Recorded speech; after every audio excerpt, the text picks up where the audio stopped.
right, we are joined now by interim head coach Alan Huss as well as junior guard Marcus Zegarowski. We will start with an opening statement from Al Huss. It's been a long week for our guys. That we've run the full gamut of emotions.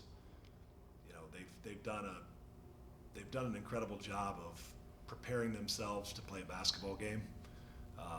And to come out, and even though we didn't execute at times probably exactly like we wanted to, they played hard, they competed, they really played together, they shared the basketball.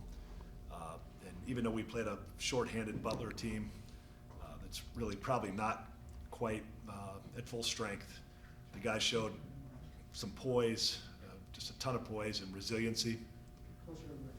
The guys showed a ton of poise and resiliency and really fought.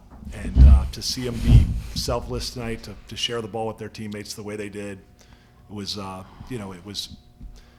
really great to see. It was awesome just to get out there and think about basketball.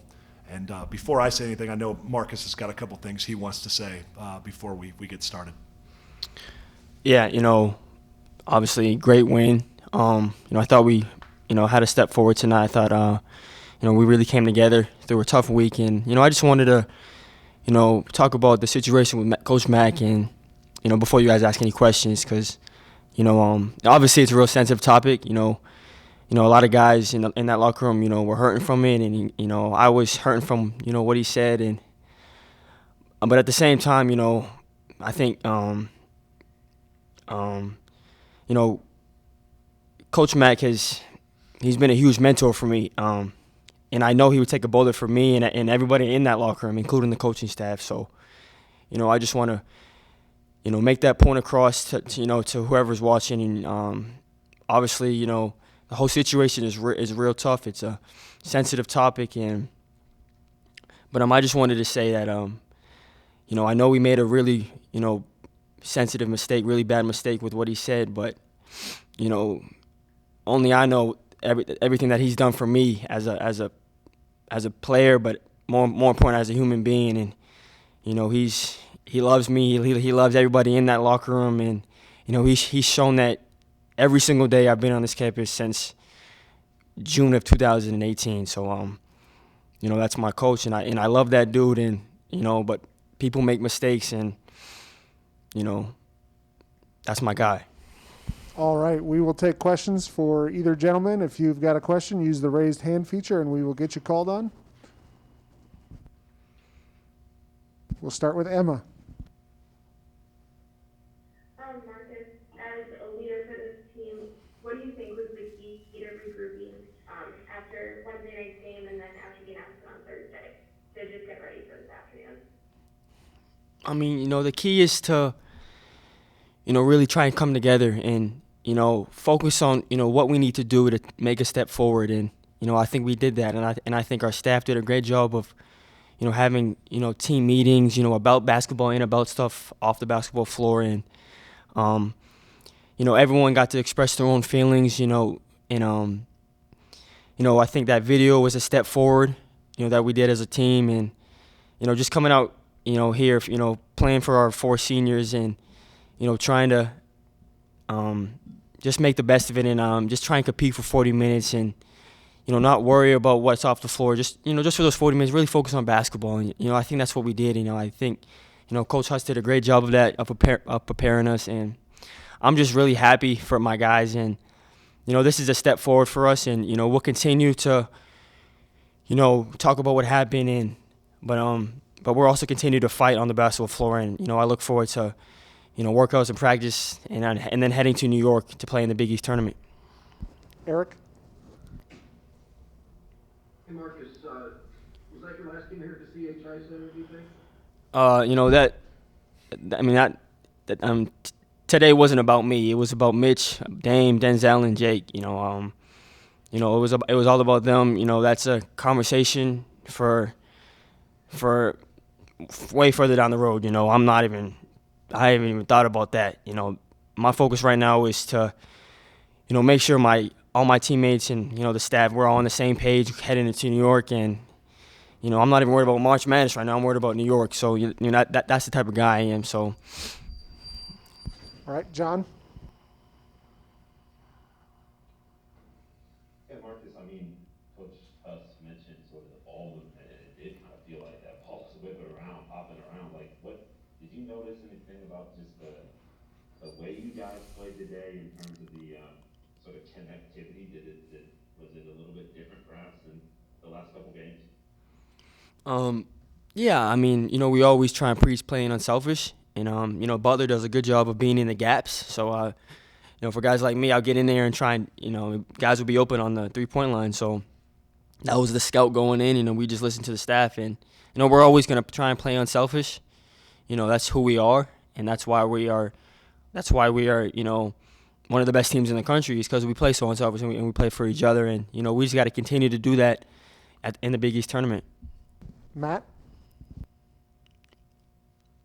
Yeah, Al, I guess, what do you see from Christian in terms of his just ability to make some plays off the bounce a little bit early today? It seemed like against Villanova, that was something they tried to take away from him pretty effectively. Yeah, Christian's kind of gone through the full evolution here as a player. He was a back of the scouting report guy probably at the beginning of the year, and he's been so effective here, especially the second half of the conference season, really the back 2/3 of the conference season, that he's moved to the top. And you saw, the last couple games in Xavier and Villanova, teams that really, they got in the gaps on him. They decided that they were going to maybe take a step off some shooters that they had really stayed home on in the past. And, he had to adjust his game. And, we talked about coming into this from the perimeter that guys had to be willing to kind of make that hockey assist, just make that quick pass, complete passes, move the ball, shift the defense, because it's so hard to split those gaps. And then with CB, we just talked about him being patient, getting to the second side, letting the offense work, and then hopefully we could spread them out and get them out of those gaps a little bit and open up some opportunities for him to do what he does so well, which is, penetrate the defense, get in gaps, and facilitate for him and his teammates. But I thought he did a great job today of letting it come to him, being patient, and I'm proud of the fact that he was able to kind of stay the course and wait for some holes to open up. But he did a great job, I thought, of even getting in there and facilitating, just starting the defensive scramble by getting in there, setting his feet, and making some unselfish decisions. John? How would you find out that you would be taking over the role as the interim head coach? Well, that's the beautiful thing. It was late on Thursday night, around 7 p.m. or so. So, from there we went straight to staff meetings to try to install a game plan. And I hadn't had much time to think about much else other than just trying to kind of get together. And, our goal with this whole thing was to make this feel as much like Coach Mack was with us. Obviously, he's one of the best coaches in the country. He knows all the right buttons to press. And, beyond that, he's just so poised. And so we just felt like as a staff, the more we could keep it exactly the same, the better. And we focused on that. We thought we made it as close to that as we possibly could. And we didn't have really much time to think about much else other than just trying to put these guys in position to be successful against Butler. And, more even than that, we had to figure out kind of what we did wrong the first time around and kind of a couple of the things that, had plagued us the last couple games. We had to deal with some of those things in a really quick turnaround. So the guys did an excellent job. They tried to do what we asked them to and went well. Matt? Yeah, for Marcus, I guess, it looked like Butler was trying to make you more of a scorer than a facilitator today, and I just wondered from what you were able to read out there as far as what the defense was giving you, do you think that's kind of the reason that you were forced to get to more of your kill spots as a scorer as opposed to a playmaker? I just try and always take what the defense gives me. Whether that's, I'm always gonna try and facilitate. That's the point guard position. You try and get guys involved, try and get guys going on the offensive end, because then it will feed off both ends of the floor. But obviously, I thought my teammates did a great job of getting me open. I think I think we have multiple guys that can break down their man and get in the teeth of the defense and make a play for others, and that's what you saw tonight. All right, we got time for about 3 more questions. We'll start with Eric. This is for Alan. Coach, have you, in the last hour since the game got over? I know a lot's been going on, but have you gotten any text or message from Mac? I mean, yeah, we visited briefly right after it happened, and he's been obviously really supportive. He wants this team to do well, and just wanted to be supportive. So yeah, I think he's unbelievably happy for this group. But no, not since then.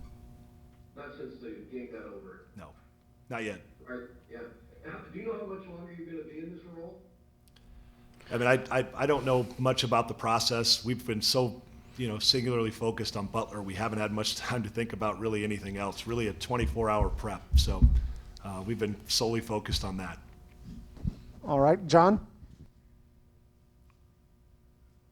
I guess I just kind of had a question now about stepping into a situation like that, this for you personally. I mean, as you said, there wasn't a lot of time to think maybe, so maybe not here, but like, did you reach out to anyone for some advice of how to navigate it? Because I mean, anytime someone's named an interim head coach, it's not necessarily a smooth situation, right? Like there's always, it's kind of something that happens preceding that. So how did you sort of try to approach it personally to make sure you're prepared for it? I mean, whatever came? The obvious answer to that one is when you sit 18 inches to the right of one of the best that's done it.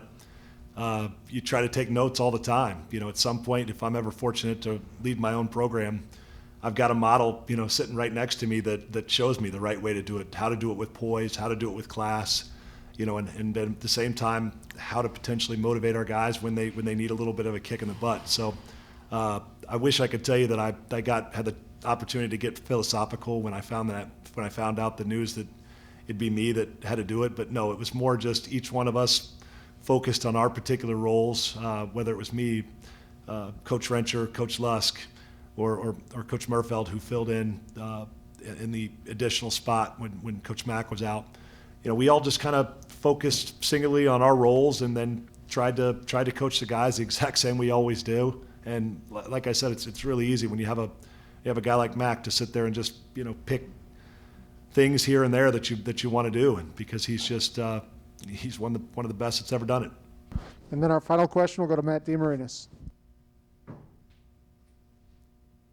Hey Marcus, I was just back to your opening comments a little bit. You mentioned growing from these moments, and I just wondered for the players, for you guys, as you're trying to